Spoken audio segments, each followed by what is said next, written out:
Hey everybody, and welcome back to Welcome Grove Homestead. Today is going to be an interesting day. It is October 1st. We have made some significant progress here on our trenching project. We got all of our pipe laid, we got our trenches backfilled, and today David and my daddy are working on putting in the spigots. So obviously they got the first one done.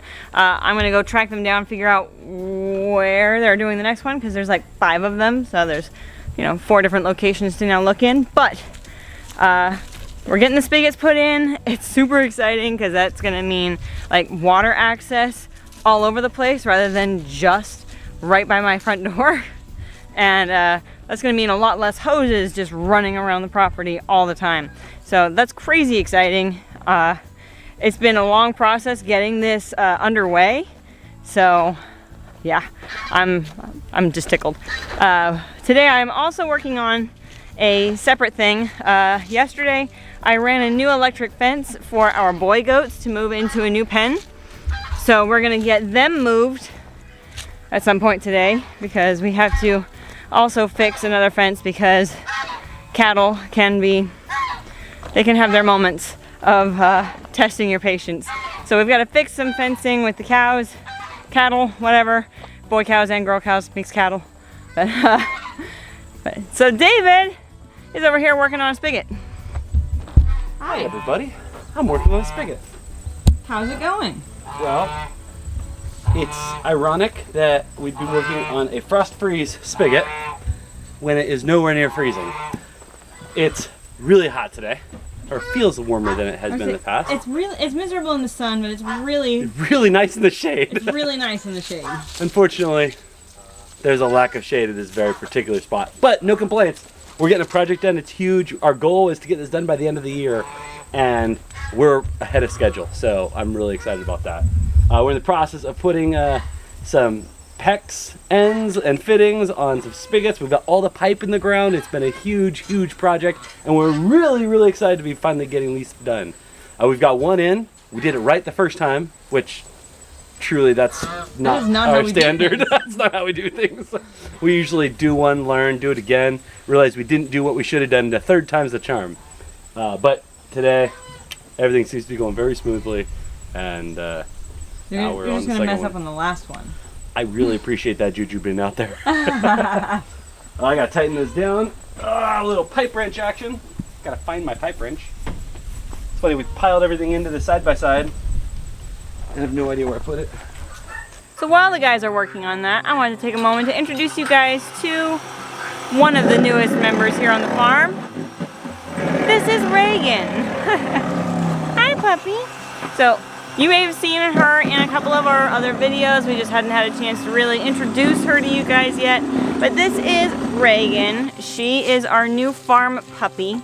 She is an outdoor dog, and her goal, or her purpose, her job, is to, she's gonna be kind of our night protector for the farm as she gets bigger, obviously. Right now, she's a snack right now. But basically, we have guardian dogs, but they are penned with the animals that they're guarding. So we've been losing a lot of poultry. We've lost a lot of chickens and a lot of guineas, and so we need somebody who's going to be able to protect them, especially when the predators are most active in the early morning and the late evening. So Reagan's job at night is that she's going to run off things like raccoons and foxes and those night critters that just tend to prey on one's chicken coop. And as she gets bigger, as she gets better at her job, the anticipation is that maybe we can move the rabbits into another area because she'll be patrolling the farm at night. That is our goal anyway. We've now had Reagan for, let's see, she's 14 and a half weeks old, so we've had her for a little bit now. She's doing great. She's actually a mixed breed. Her dad is a pure Australian cattle dog, and her mom was a mix of 4 breeds, but the owners only knew of 2 of them, and those were Border Collie and Catahoula Leopard dogs. So she is quite the little mix. She's very pretty. She was the runt of the litter, so she's not going to be a huge dog, but I think that she's going to fulfill the purpose that I have in mind for her perfectly. Hi, Reagan. Are you a good girl? Hi, baby. Hi, baby. I know, you're such a sweet girl and a smart one. She's very smart and Gideon loves her. Oh, babies. Now, as to how we ended up getting Reagan, Good job. that is, that's a story. Reagan actually chose me. I was not shopping for a puppy to go on the farm. We were actually kind of looking for a guardian dog, and something had fallen through, and so it was like, okay, well, we'll get a dog at a later date. A friend of mine, when Claire was getting ready to calve, actually, that was back in July, had a litter of puppies that her dogs had had, and I was there just getting advice on the cow, picking some stuff up from her, and she said, hey, do you want to come see the puppies? And I was like, well, of course, who doesn't want to look at puppies? And they were 3 weeks old, and Reagan came straight to me, like right to me. And I was like, oh, she's adorable. I don't need a dog. 2 weeks later, she's 5 weeks old. I was back at my friend's house, and she came skittering out from under a car to come see me. I was like, no, this dog wants to pick me. I can't do it. I'm not looking for this dog because she's not a guardian breed. Like, I can't put her with the livestock. And then at 7 weeks, it was like, yeah, well, let's go take a look at her. So for our anniversary, David bought me the dog. So we brought her home when she was 7 weeks old. Her mom had like quit nursing the puppies, so we brought her home, and she is smart as a whip. Okay, here's the real story. She texted me. I said, no. She texted me again. I said, work with me, people. No. She's really good at this. Then she said, you know, we're going out on our anniversary. Maybe we could just swing by Lori's house and just see the puppy. Okay. We don't have to get it. You know what? To be fair, the first times I texted him, it was more of a joke. Like, I wasn't saying, please let me have a puppy. It was like more to bug him because I knew he would say no. This is the kind of love I get. Anyway, she's amazing. But anyway, now we have her and we love her, and she is probably one of the easiest to train dogs that I've ever had in my life. And she picks up on stuff really fast. She's very sweet. So we love her. Reagan! Come on, puppy! Good girl! Also, since day one, her default location has been like between my feet. Like, if I call her, she comes and sits between my feet. Even when she was a teeny little puppy. So, yeah. I kind of love it. Gideon and his sidekick. So speaking of unexpected dogs, do you remember how I was talking about how we were looking for a guardian puppy and something had fallen through? Well, here's the thing that fell through. Some friends of ours in our local homesteading group had some puppies born to their livestock guardian dogs. He said, these will be great. They were the most plug and play dogs that he's ever had. Like, these puppies will be excellent guardian dogs. And to be fair, we did not like jump on and like commit right away because we were still working out what all we wanted. It was like, well, maybe it would be better to get a farm dog, you know, that kind of stuff. And basically by the time we said, okay, we would like one of these guardian puppies, they had all been claimed. Now, one of these puppies was claimed by my friend and neighbor, Hannah, because she had 4 ewe lambs that she needed protecting. So she had picked up one of these puppies. Well, life happens, and I guess more accurately, death happens. And in the span of just a couple of weeks, 3 of her 4 ewe lambs died. From various reasons. One of them was from barber pole, one got her head stuck in the fence and spent the night that way and was dead in the morning. And one was very inexplicable. We think that it was choked because she was going for dog food and she was totally healthy and dead the next morning. But long story short, she was down to 1 sheep and the dog. These geese are obnoxious. Rude!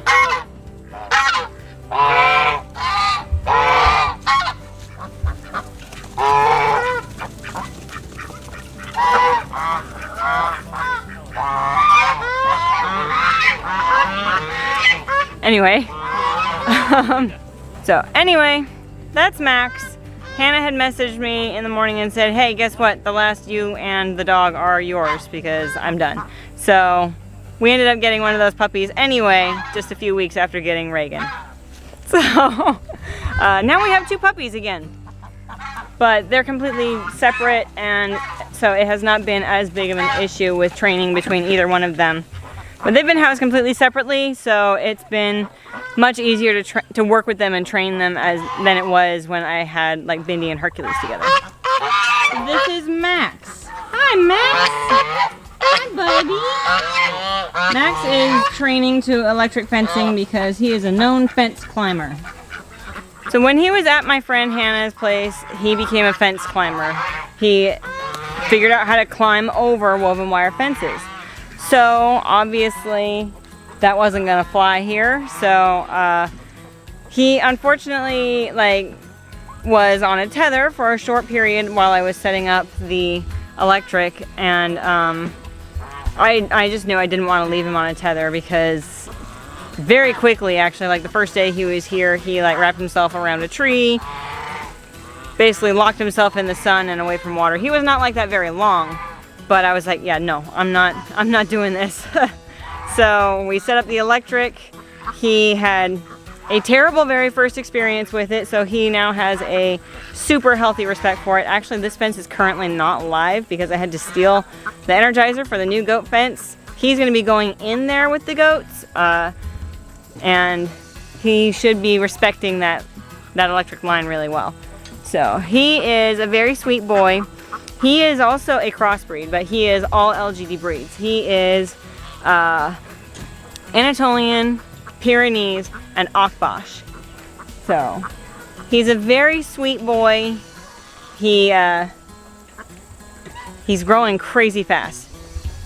So he is 4 months old and he is hefty, and this boy is already eating a lot of food. So.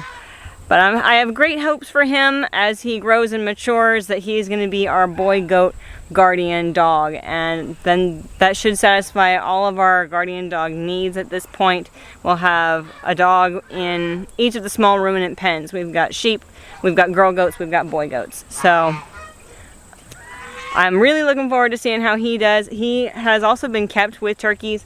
We have the grow out turkeys in this pen, and he hasn't bothered the birds, so he's not saying that he won't. Puppies can be stupid, they can make puppies mistakes, but so far he's been really good. Look at those giant feet. He's gonna be a big boy. Now the reason I'm not in there while I'm filming is because I 100% guarantee you he will knock me down, he will hurt this camera. He's just excited. Granted, okay, no, he won't knock me down, but if I tried to come down to his level with the camera, it's not gonna go well. So we film him safely from out here, but I do go in there and I interact with him all the time. All right, I want to give you a very quick how-to on what we're doing with these frost, I guess, resistant or frost-free hydrants. A lot of you have these in your yard, they're already installed, that's great, but when you have to put one in yourself, there's a very specific thing you have to do to get it right. At the very bottom of these posts, there's a little valve. And that valve allows when the water is shut off, so when it's up like so, these Iowa Woodford hydrants, the water is obviously coming out. When you shut it down, it is built to drain out the bottom of the pipe. There's a little tiny valve. You always want to keep that super clean. Problem is, a lot of people just bury it in the ground, put dirt up to it, just like you would a regular pipe, and you can't do that. Once that little valve at the bottom gets clogged, useless, doesn't drain anymore, and that has happened to one of ours here. So we did some research as we start installing these, what's the right way to do it. We found some great videos and how-tos, so we're gonna pass these right along. You'll notice we have a bucket with a hole cut in the top, and it is already straddled on the post. And we also have a T-post ready to go as well. T-post is going to help it so it doesn't get banged around. The bucket is going to cover rock and create some airspace inside and around that valve all the way at the bottom. We cut this so that the pipe, so the bottom of the pipe will slide down around the pipe. This will go in like so, we'll have gravel in the bottom, and that means mud won't accumulate and come up near the valve, and it'll always stay clean. It's kind of an ingenious thing. Otherwise, obviously mud, especially clay, turns into rock, and you're gonna lose the value of the expensive hydrants. They do have these in various price brackets. We happen to go with the little more expensive one because after reading reviews, you're gonna spend $60 or $70 on a cheap version with parts that are known to break after a year or two, or you're gonna spend like $140 and really get a higher quality one that'll last 5 or 10, even 15 years. So we're happy with this. It was worth a little bit more investment to get a really good quality spigot. Looking forward to these getting in the ground.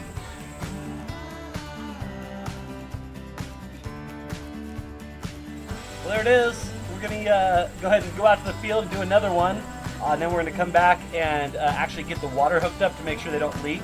It would really be bad if we buried it only to find out at that point it's not working. So go out to the field, put the other cap on, or a hydrant in, and we'll see how it goes. So the next thing I'm going to do is I'm going to get the stuff moved out of this boy pen so that we can get the boys moved. They need their mineral buffet moved, they need their water moved, and they need their calf hut here moved so that they've got a nice place to shelter in. So I can't do all these things by myself, but I can get a head start.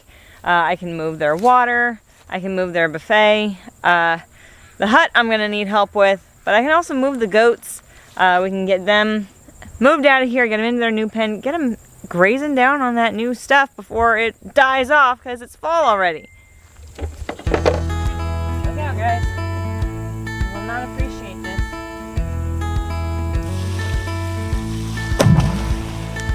Told ya.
Truth.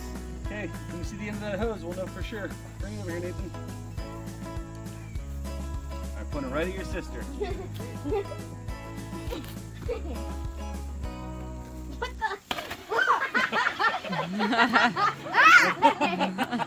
That is a lot of pressure. You can hear it coming.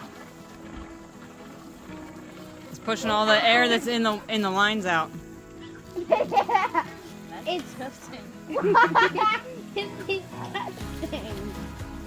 It's clear. Look at that. Look at that. That's not soaked in dog. We have water. Up here. But of course now That's awesome. Yep. Of course now every single time the hose is gonna be all done.